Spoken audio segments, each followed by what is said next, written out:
The Senecio is in two chunks and it looks like they actually have pretty good roots, but all of this is just dehydrated and underwatered.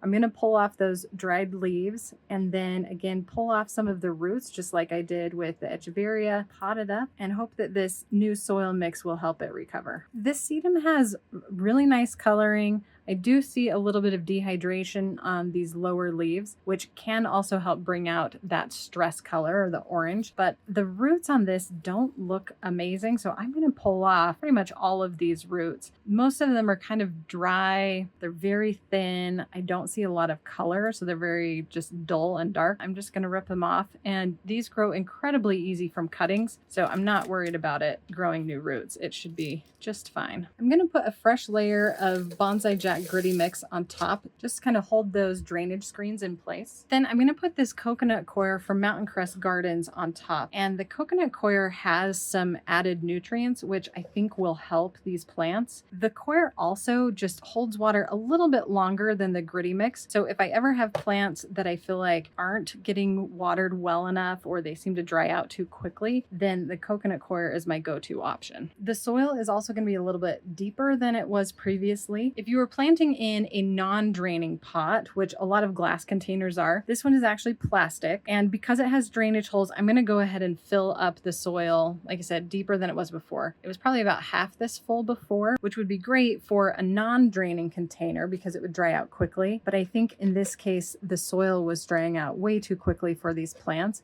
and so having it a little bit deeper will help.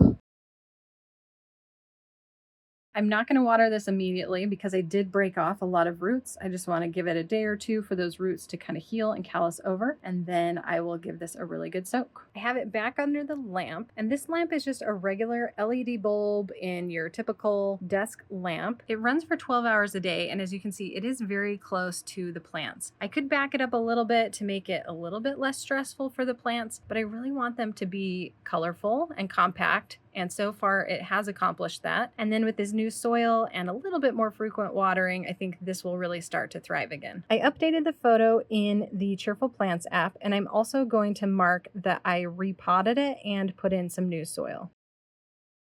That way I can always come back in here and see what changes I've made and decide whether or not they were beneficial for the plant. I'm going to go ahead and keep this watering schedule at every 10 days. This is just a watering reminder. I don't follow this exactly, which you can see because I haven't watered it for 28 days. However, I am going to wait until at least tomorrow to water it just to give those roots some time to heal before they get wet. And I will keep you posted on how things go from here.